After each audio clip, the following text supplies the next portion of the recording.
ദൈവത്തിൻ്റെ തിരുനാമത്തിന് മഹത്വം ഉണ്ടായിരിക്കട്ടെ.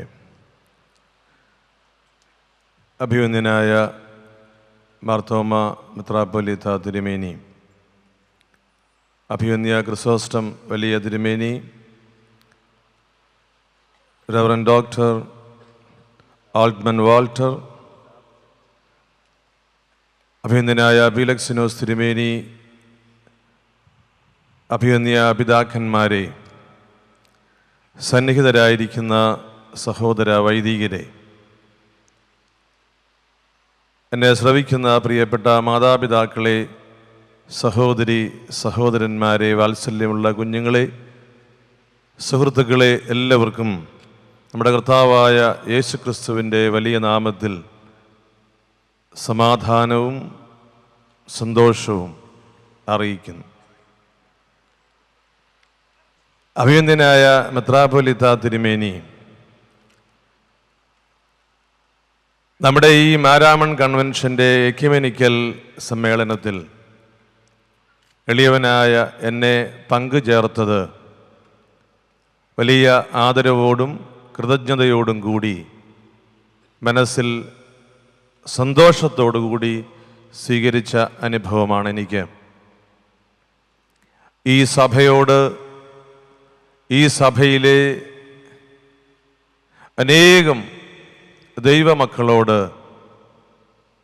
പട്ടക്കാരോട്, തിരുമേനിമാരോട് നല്ല അടുത്ത ബന്ധം പുലർത്തുവാൻ പരിശുദ്ധാത്മാവ് വലിയ കൃപ ചെയ്യുന്നു എന്ന് എക്യുമെനിക്കൽ സമ്മേളനത്തിൽ സന്തോഷപൂർവ്വം പറയുവാൻ എനിക്ക് കഴിയുന്നു.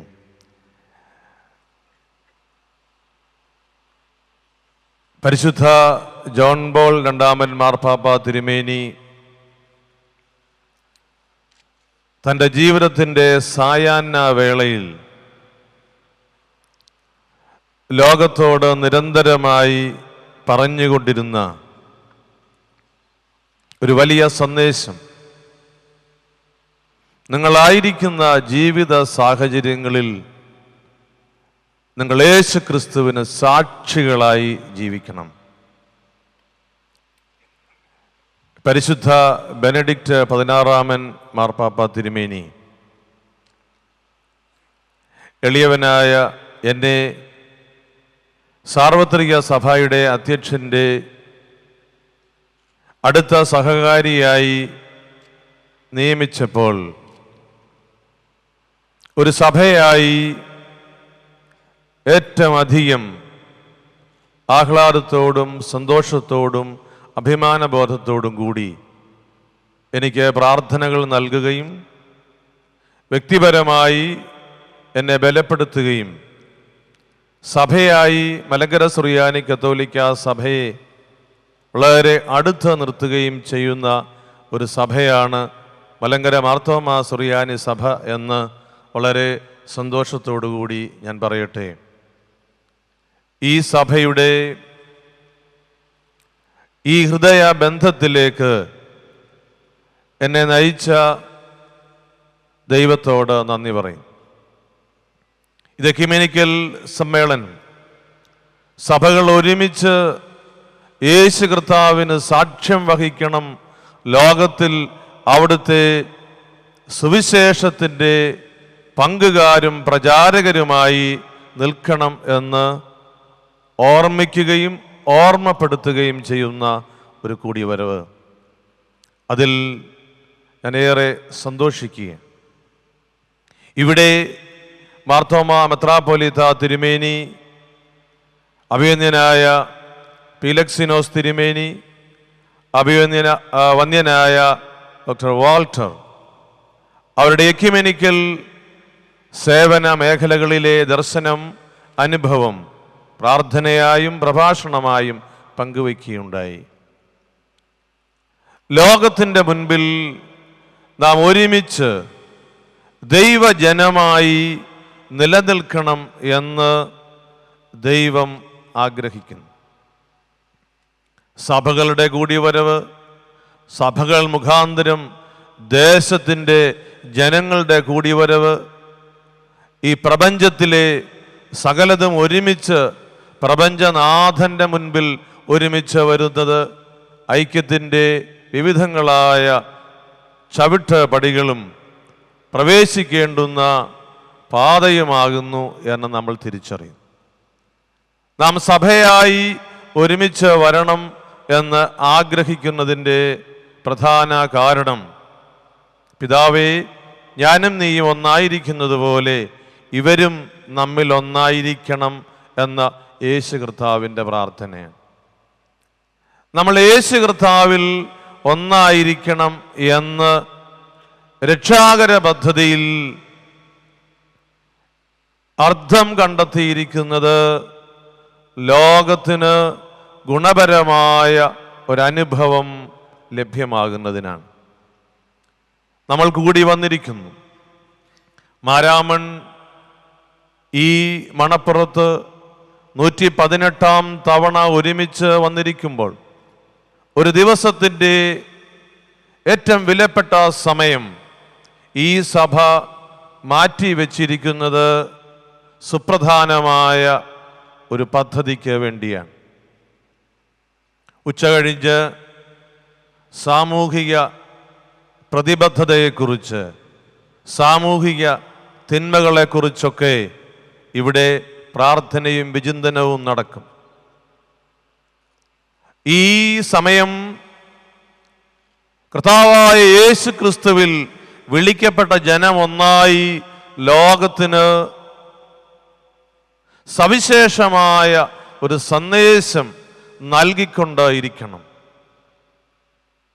അനുകരണീയമായ ഒരു ബന്ധത്തിൻ്റെ അനുഭവം ലോകത്തിന് തുടർന്ന് നൽകിക്കൊണ്ടിരിക്കണം.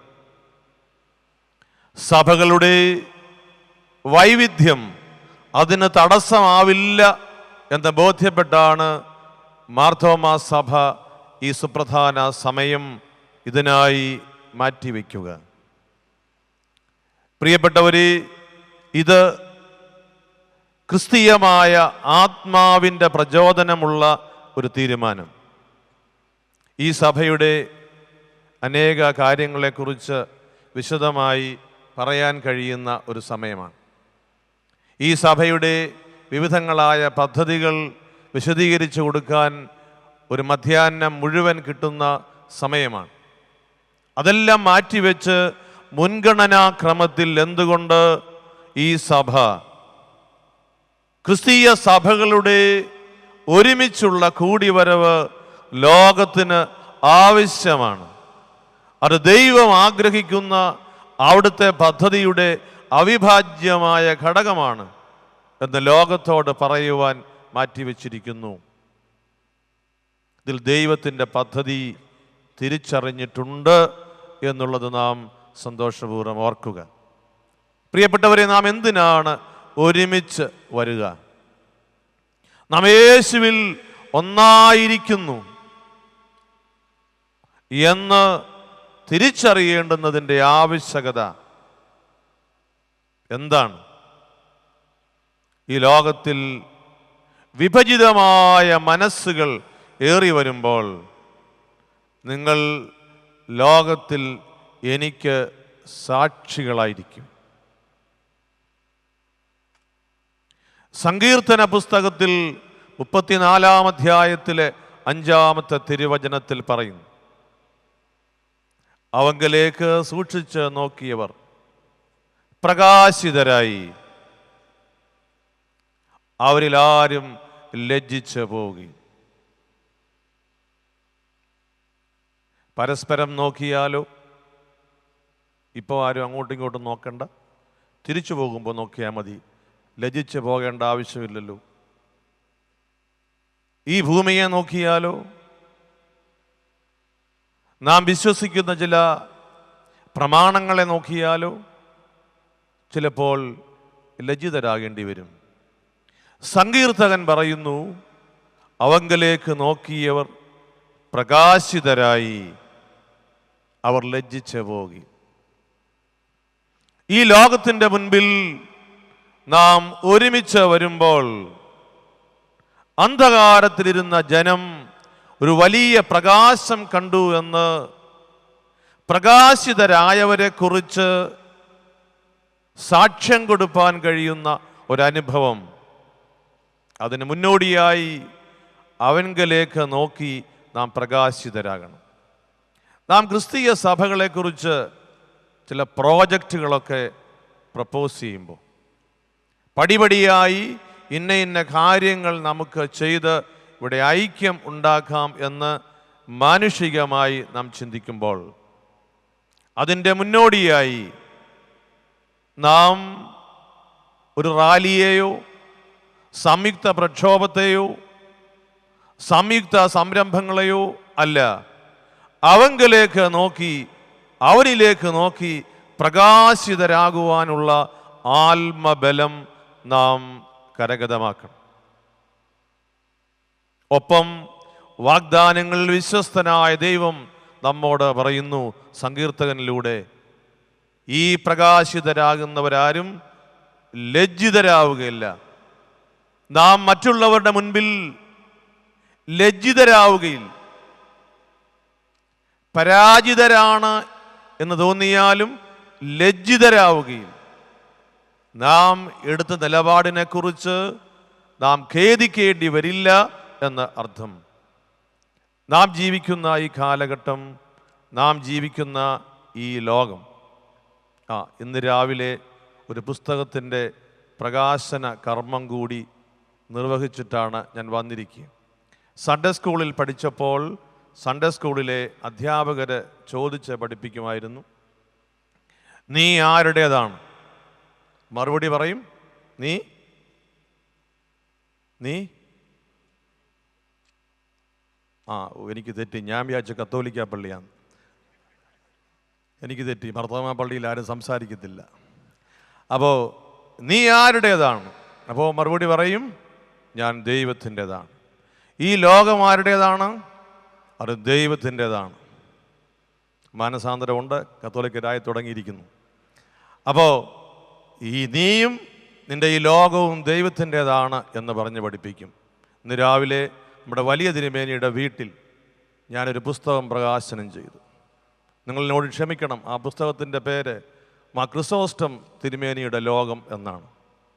നമ്മളെല്ലാം കരുതിയിരുന്നത് ഈ ലോകം ദൈവത്തിൻ്റെതാണ്. ഇന്ന് രാവിലെ ഡോക്ടർ മാത്യു കോശി നിർബന്ധമായി എന്നെക്കൊണ്ട് ആ പുസ്തകം പ്രകാശനം ചെയ്യിച്ചതാണ്. മാർ ക്രിസോസ്റ്റം തിരുമേനിയുടെ ലോകം, അതാണ് അതിൻ്റെ പേര്. ഈ ലോകം അത് ദൈവത്തിൻ്റെതാണ് എന്ന് നമ്മൾ പറയുമ്പോൾ, ദൈവം സൃഷ്ടിച്ച നമ്മുടെയും ലോകമാണ്. നമ്മുടെ ഈ ലോകത്ത് ഇരുൾ പരക്കുമ്പോൾ നാം എന്താണ് ചെയ്യേണ്ടത് എന്ന് വിശുദ്ധ വചനം പറയുന്നു, അവനിലേക്ക് നോക്കി പ്രകാശിതരാകണം. ചുറ്റുപാടും നോക്കുന്നത് അവനെ നോക്കിയിട്ട്, സ്വർഗത്തിൽ നിന്ന് ഊർജം പ്രാപിച്ച് മനുഷ്യർക്ക് പങ്കുവെച്ചു കൊടുക്കുന്ന നമ്മുടെ ക്രിസ്തീയമായിരിക്കുന്ന സാക്ഷ്യം, അത് ഒരുമിച്ച് ബലപ്പെട്ട് പോകണമെന്ന് ഈ എക്യുമെനിക്കൽ കൂട്ടായ്മ, ഈ പ്രാർത്ഥനാ കൂടാരം നമ്മെ നിർബന്ധിച്ച് ഓർമ്മപ്പെടുത്തുന്നു. നമ്മൾ ഒരുമിച്ച് വരുന്നത് എന്തിനു വേണ്ടി? നമ്മൾ വലിയ ഒരു സമൂഹമാണെന്ന് ഈ ലോകത്തെ അറിയിക്കുന്നത് നല്ലതാണ്. 2.5% ഇന്ത്യയിലാകെ ഉള്ളൂ എന്നുകൂടി ഓർത്തോണം. മണപ്പുറത്ത് സ്ഥലമുള്ളത് കൊണ്ടും മർത്തോമക്കാർ ധാരാളം ഉള്ളത് കൊണ്ടുമാണ് ഇത്രയും പേരെ ഇവിടെ കൂടിയിരിക്കുക. എന്നാൽ ഭാരതത്തിൽ 2.5% പേരേ ഉള്ളൂ എന്ന് മണപ്പുറത്തിരിക്കുന്നവരും ഞാനും ഓർത്താൽ കൊള്ളാം. നമുക്ക് ഒരുമിച്ച് വരേണ്ടത് എന്തിനാണ്? ഇവിടുത്തെ അന്ധകാരത്തെ കുറച്ചുകൂടി മാറ്റുവാൻ, അവൻ്റെ പ്രകാശം കുറച്ചുകൂടി ലഭ്യമാക്കുവാൻ. നമ്മൾ ഒരുമിച്ച് വരുന്നത് അനേകർക്ക് കൂടുതൽ സ്വാതന്ത്ര്യം ഉണ്ടാകുവാൻ. നമ്മൾ ഒരുമിച്ച് വരുന്നത് അനേകർക്ക് കൂടുതൽ സമാധാനം ഉണ്ടാകുവാൻ. ശ്രദ്ധിക്കണേ, നമ്മൾ കൂടി വരുന്നത് അനേകർക്ക് കൂടുതൽ സമാധാനം ഉണ്ടാകുവാൻ. അനേകർക്ക് കൂടുതൽ സമാധാനമുണ്ടാകുവാൻ. സമാധാനം നടത്തുന്നവർ ഭാഗ്യവാന്മാർ, എന്തെന്നാൽ അവർ ദൈവത്തിൻ്റെ പുത്രന്മാരെന്ന് വിളിക്കപ്പെടും. മെത്രാപ്പൊലീത്ത തിരുമേനി ഇവിടെ പ്രകാശനം ചെയ്ത വേദപുസ്തകം ഞാൻ വായിച്ച് ചില ഭാഗമൊക്കെ നോക്കി, കത്തോലിക്കാ സഭയിലെ പോലെയാണോ ഇതിൽ എഴുതിയേക്കുന്നതെന്ന് കൊണ്ടു നടക്കുമ്പോൾ ഞാൻ എൻ്റെ കാര്യം കൂടി നോക്കണമല്ലോ. തിരുമേനി പറഞ്ഞു ഇത് കൈപ്പിടിയിൽ ഒതുക്കാമെന്ന്. അങ്ങനെ ആ പലരും കരുതിയിരിക്കുന്നത് വേദപുസ്തകം കൈപ്പിടിയിൽ ഒതുക്കാമെന്ന്. തിരുമേനി ഉദ്ദേശിച്ചത് കൈ പിടിക്കാമെന്നാണ്. ഞാൻ പറഞ്ഞത് സമാധാനം നടത്തുന്നവർ ഭാഗ്യവാന്മാർ, എന്തെന്നാൽ അവർ ദൈവത്തിൻ്റെ പുത്രന്മാരെന്ന് വിളിക്കപ്പെടും. ഈ ഒരു കാര്യം ക്രിസ്തീയ സഭകൾ ഒരുമിച്ച് വരുമ്പോൾ ലോകത്തിന്, നാം ആയിരിക്കുന്ന ഈ സമൂഹത്തിന് ലഭിക്കേണ്ടതല്ലേ? വ്യത്യാസപ്പെട്ട ഒരു സമീപനം പ്രിയപ്പെട്ടവരെ ക്രിസ്തീയ സഭകൾ ഒരുമിച്ച് വരുന്നത് വഴി ലോകത്തിന് കൂടുതൽ ലഭ്യമാകേണ്ടേ? പ്രകാശം തരുന്നവൻ, പരിശുദ്ധ കുർബാനയിൽ നാം പ്രാർത്ഥിക്കുന്നത് പോലെ, വെളിവ് നിറഞ്ഞോരീശോ നിൻ വെളിവാൽ കാണുന്നു. വെളിവ് നിറഞ്ഞ യേശു കർത്താവിൽ നിന്നുകൊണ്ട് നോക്കുമ്പോൾ സകലതും പ്രകാശത്തിൽ കാണുന്ന നാം, അവനിലേക്ക് നോക്കി പ്രകാശിതരായ നാം, ലജ്ജിച്ചു പോകാത്ത നാം, സമാധാന പാലകരായി ഈ കാലഘട്ടത്തിൽ നമ്മുടെ കേരളത്തിൻ്റെ, ഭാരതത്തിൻ്റെ വിവിധങ്ങളായിരിക്കുന്ന ഭാഗങ്ങളിൽ നമ്മുടെ കർത്താവിന് സാക്ഷ്യം വഹിക്കുന്നതിൽ വളർച്ചയിൽ പ്രവേശിക്കേണ്ടവരാണ്. Ecumenism is a growing together, growth in agreement, growth in preaching, growth in communion. ഇതിലെല്ലാം പടിപടിയായുള്ള വളർച്ചയുണ്ട്. നമ്മുടെ ഈ കാലഘട്ടത്തിൽ കേരളത്തിൻ്റെ വർത്തമാനകാലത്തിൻ്റെ അനുഭവങ്ങളിൽ സുവിശേഷത്തെ മുറുകെ പിടിച്ചുകൊണ്ട്, ഹൃദയത്തോട് ചേർത്ത് വെച്ചുകൊണ്ട് നമുക്ക് ഒന്നുകൂടി ഓർക്കാം, സമാധാനം നടത്തുന്നവർ ഭാഗ്യവാന്മാർ, എന്തെന്നാൽ അവർ ദൈവത്തിൻ്റെ പുത്രന്മാരെന്ന് വിളിക്കപ്പെടും. ക്രിസ്തീയ സഭകൾ ഒരുമിച്ച് ദൈവത്തെ വിളിച്ച് കർത്താവായ യേശു ക്രിസ്തുവിന് സാക്ഷ്യം നൽകുവാനായി മുൻപോട്ട് വരുമ്പോൾ നമ്മുടെ ഈ കാലഘട്ടത്തിന് ഏറ്റവും അനുയോജ്യമായി വചനം നമ്മോട് പറയുന്നു, നിങ്ങൾ ദേശത്ത് സമാധാന പാലകരായി വ്യാപരിക്കണം. ഇതെങ്ങനെയാണ് സാധ്യമാവുക? ദൈവാനുഭവത്തിൻ്റെ ഒരു പുതിയ നൂതനമായ അനുഭവമാണ് കർത്താവായ യേശു ക്രിസ്തുവിലൂടെ ദൈവം നമുക്ക് നൽകുക. ദൈവാനുഭവം അനേക രീതിയിൽ ആളുകൾ പ്രാപിച്ചിട്ടുണ്ട്. കർത്താവായ യേശു ക്രിസ്തുവിലൂടെ ലഭിച്ച ദൈവാനുഭവമാണ് ഒരു ക്രിസ്ത്യാനിയെ വ്യത്യസ്തനാക്കുക. യേശു ക്രിസ്തുവിൻ്റെ അനുയായിയെ ക്രിസ്ത്യാനി എന്ന് വിളിക്കപ്പെടുവാൻ യോഗ്യതയുള്ളവനോ യോഗ്യതയുള്ളവളോ ആക്കുന്നത് ദൈവപിതാവ് അവിടുത്തെ പുത്രനായ യേശു ക്രിസ്തുവിലൂടെ നൽകിയ രക്ഷയുടെ അനുഭവത്തിൽ ആകുന്നു. എങ്കിൽ നാം ഈ വ്യത്യാസത്തിൽ തന്നെ, ഈ പ്രത്യേകതയിൽ തന്നെ ലോകത്തോട് നിരന്തരമായി സാക്ഷ്യപ്പെടുത്തേണ്ടതും നമ്മുടെ കടമയാണ്. നമ്മുടെ ഈ സമൂഹത്തിൽ ക്രിസ്തീയ സഭകൾ ഒരുമിച്ച് വരാൻ പ്രാർത്ഥിക്കുമ്പോൾ, ആഗ്രഹിക്കുമ്പോൾ ഗുണപരമായ ഒരു മൂല്യം ഈ സമൂഹത്തിൽ പ്രതിഷ്ഠിതമാകേണ്ടതിനെക്കുറിച്ച് നാം ഗൗരവമായും ദൈവികമായും പ്രാർത്ഥിക്കണം. നമുക്ക് ലഭിച്ചിരിക്കുന്ന ഈ ലോകം, ദൈവത്തിൻ്റെ ഈ ലോകം, നമ്മുടെ ലോകമാകുവാൻ ദൈവം അനുവദിച്ചിരിക്കുന്ന ഈ ഒരു ലോകം, നമ്മുടെയും പങ്കായി നമുക്ക് നൽകിയിരിക്കുന്ന ഈ ലോകം, അത് മനോഹരമായി കാത്തു സൂക്ഷിക്കുവാൻ ക്രിസ്തീയ സഭകളുടെ കൂടിവരവ് മുഖാന്തരമാകണ്ടേ? പ്രപഞ്ചത്തെ അറിയുക മാത്രമല്ല, പ്രപഞ്ചത്തിൻ്റെ സൃഷ്ടാവിനെ അറിയുകയും ആരാധിക്കുകയും ചെയ്യുന്ന തിരിച്ചറിവിലേക്ക് നാം ഈ ലോകത്തിലായിരിക്കുമ്പോൾ തന്നെ ഒരുമിച്ച് വരേണ്ടത് ആവശ്യമാകും. ഈ ലോകം നിങ്ങൾക്ക് നൽകിയിരിക്കുന്നു, നൽകപ്പെട്ടിരിക്കുന്നു എന്ന് പറയുമ്പോൾ തന്നെ ആധിപത്യം അവൻ്റേതാകുന്നു എന്ന് തിരിച്ചറിയുവാൻ കഴിയുന്ന ഒരു വ്യവസ്ഥ ഈ ക്രിസ്തീയ ഐക്യത്തിൻ്റെ വളർച്ചയിൽ നാം ഒരുമിച്ച് ലോകത്തോട് പറയേണ്ടതാണ്. കർത്താവായ യേശു ക്രിസ്തുവിലൂടെ ദൈവപിതാവ് നൽകിയ കരുണയുടെ അനുഭവം ഐക്യത്തിലേക്ക് വളരുന്ന ക്രിസ്തീയ സഭകൾ ഒരുമിച്ച് ഈ ലോകത്തിന് നൽകേണ്ടുന്നതാകും. നീതിയും സമാധാനവും ഒരുപോലെ ഒരുമിച്ച് ചേരുന്ന യാഥാർത്ഥ്യം ദിവംഗതനായ പോളാറാമൻ മാർപ്പാപ്പ ലോകത്തോട് പറയുകയുണ്ടായി. Peace without justice doesn't exist. നീതിയില്ലാതെ സമാധാനം ഇല്ല.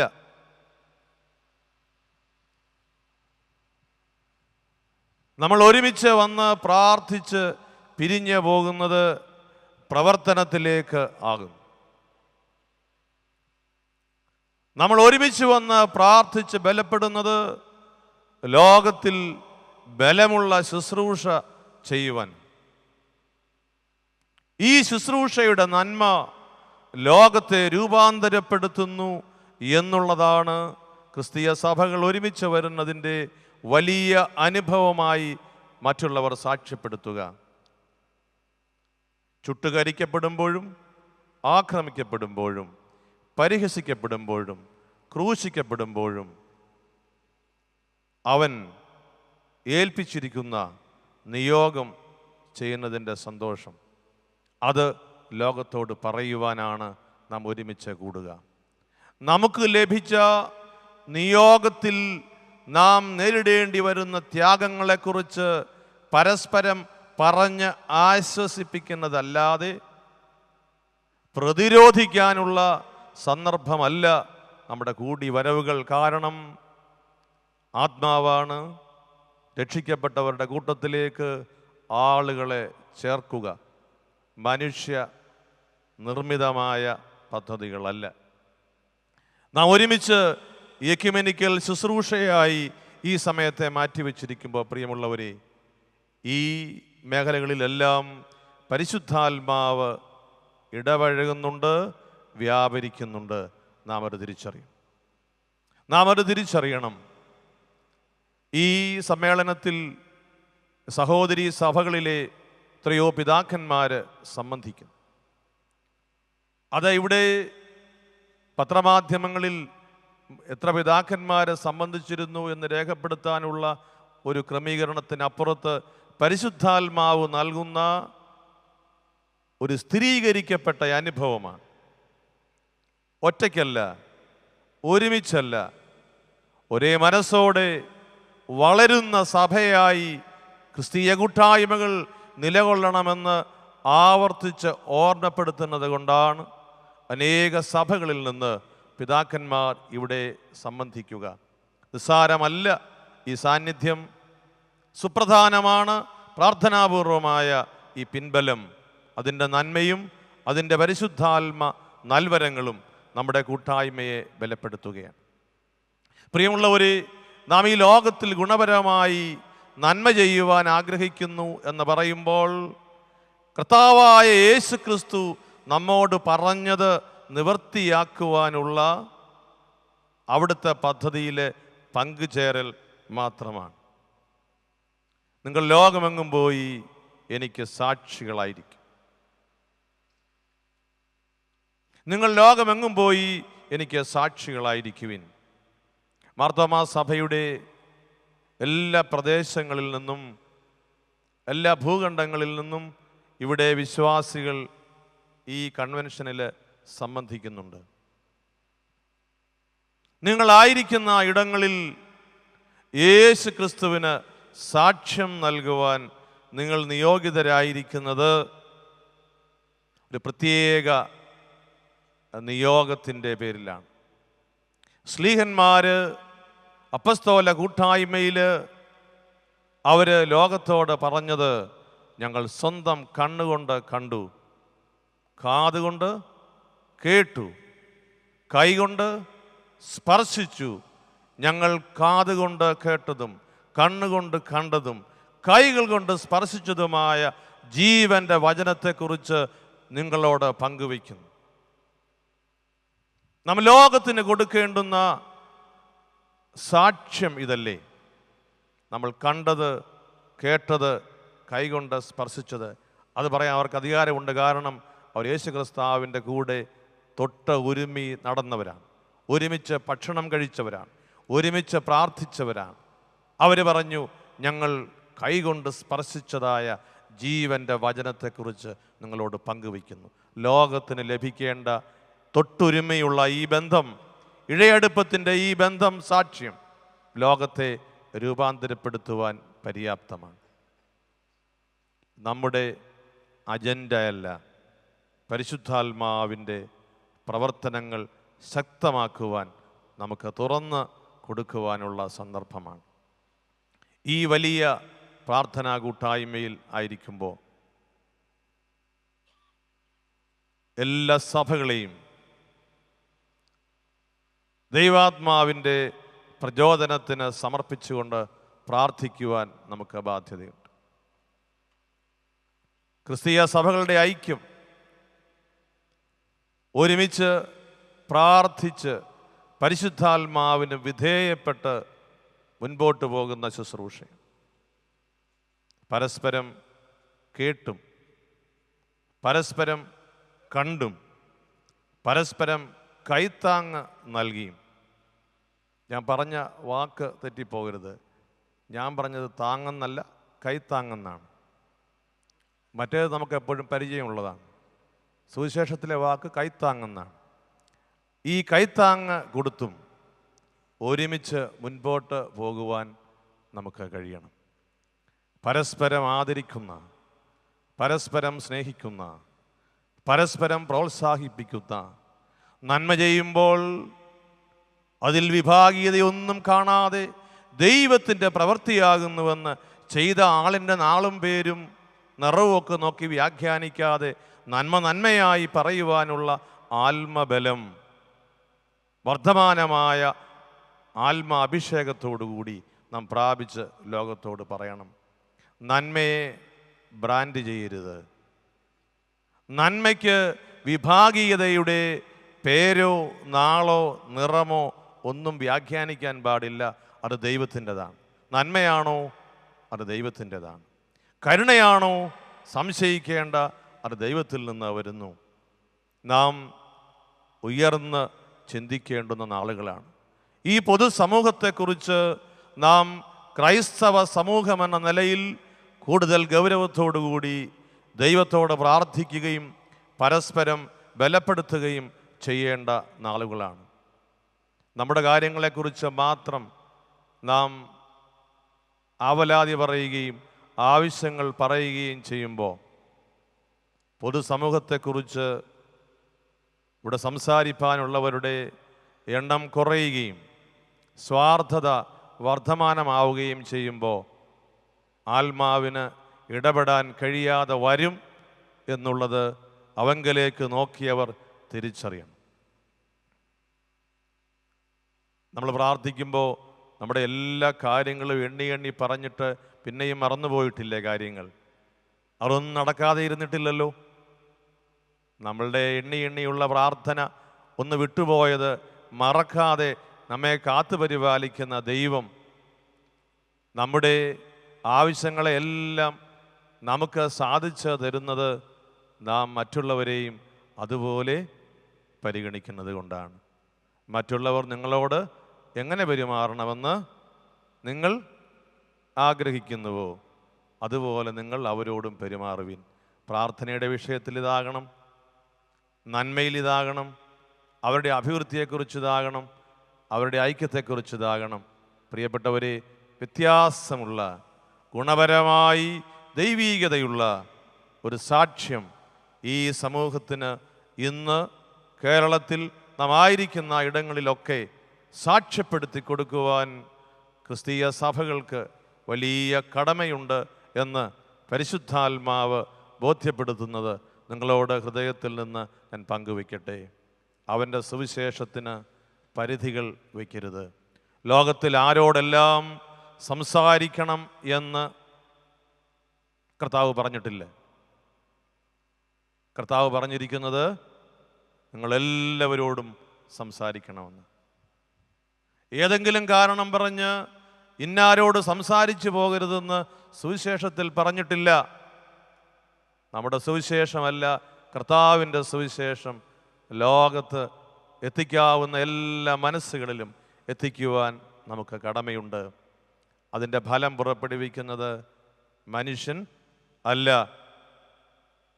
സൈന്യബലത്താലല്ല, കരബലത്താലല്ല, ആത്മാവിനാലാണ്. ഈ ആത്മാവ് ക്രിസ്തീയ സഭകളുടെ വർദ്ധമാനമായ ഐക്യത്തിൽ ലോകത്തിന് ഗുണപരമായ നന്മയുണ്ടാക്കുന്നതിന് അനുഗ്രഹങ്ങൾ ചൊരിയട്ടെ എന്ന് പ്രാർത്ഥിക്കുന്നു. നിങ്ങളെല്ലാവരുടെയും പ്രാർത്ഥന എപ്പോഴും എനിക്ക് ലഭിക്കുന്നുണ്ട് എന്ന പൂർണ്ണ വിശ്വാസത്തിലാണ് ഓരോ പ്രാവശ്യവും മണപ്പുറത്ത് വരുന്നതും ഇവിടെ നിന്ന് തിരിച്ച് പോകുന്നതും.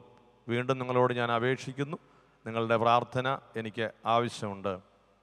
മർത്തോമക്കാരുടെ പ്രാർത്ഥനയ്ക്ക് വലിയ വില ഉണ്ടെന്ന് വലിയ തിരുമേനിയും ഇപ്പോൾ മാർത്തോമ മെത്രാപ്പൊലീത്തായും ഇവിടെ പറയുന്നത് ഞാൻ കേട്ടു.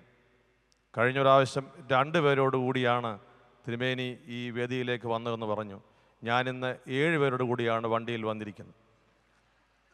അപ്പോൾ പ്രാർത്ഥനയുടെ ബലം ശക്തി തരുന്നു എന്നാണ് അതിൻ്റെ അർത്ഥം. നിങ്ങളെനിക്ക് വേണ്ടി പ്രാർത്ഥിക്കണമേ.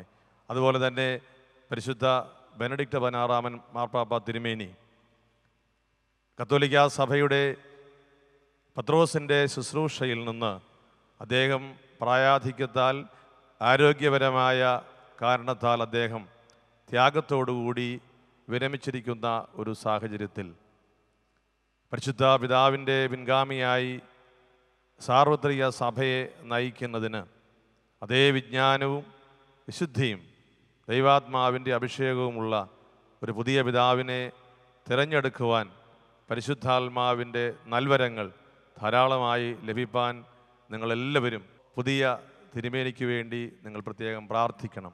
സഭയെ, ലോകത്തിൻ്റെ ക്രിസ്തീയ ധാർമ്മികതയെ, ലോകത്തിൻ്റെ മൂല്യക്രമങ്ങൾ നിർണ്ണയിക്കുന്നതിൽ മുൻഗണനാക്രമം നിശ്ചയിക്കുന്ന ധാർമ്മികതയ്ക്ക് ശബ്ദമേകുവാൻ പരിശുദ്ധ പിതാവിന് കഴിയുമാറ് നിങ്ങളെല്ലാവരും പ്രാർത്ഥിക്കണമെന്ന് വളരെ സ്നേഹത്തോടെ താഴ്മയോടെ നിങ്ങളോട് അപേക്ഷിക്കുകയാണ്. ഇത് എൻ്റെ ഒരു സ്വാതന്ത്ര്യവും എൻ്റെ ഒരു ഭാഗ്യവുമെന്ന് ഞാൻ കരുതുന്നു. മാർപ്പാപ്പ തിരുമേനിയെ എലക്ട് ചെയ്യുമ്പോൾ മർത്തോമാ സഭയിലെ എല്ലാവരോടും ഇങ്ങനെ മണപ്പുറത്ത് വെച്ച് പുതിയ മാർപ്പാപ്പായ്ക്ക് വേണ്ടി പ്രാർത്ഥിക്കണമെന്ന് പറയാൻ അവസരം നൽകിയത് നിങ്ങൾ ധരിക്കും മാർത്തോമാ മെത്രാപ്പൊലീത്തയാണെന്ന്. അല്ല, പരിശുദ്ധാത്മാവാണ്. ദൈവത്തിന് നന്ദി പറയുന്നു. അഭിനന്ദനായ മെത്രാപ്പൊലീത്ത തിരുമേനിയോട് ഹൃദയപൂർവ്വമായ നന്ദി അറിയിച്ചുകൊണ്ട് ദൈവം എല്ലാവരെയും അനുഗ്രഹിക്കട്ടെ എന്ന് ഞാൻ പ്രാർത്ഥിക്കുന്നു.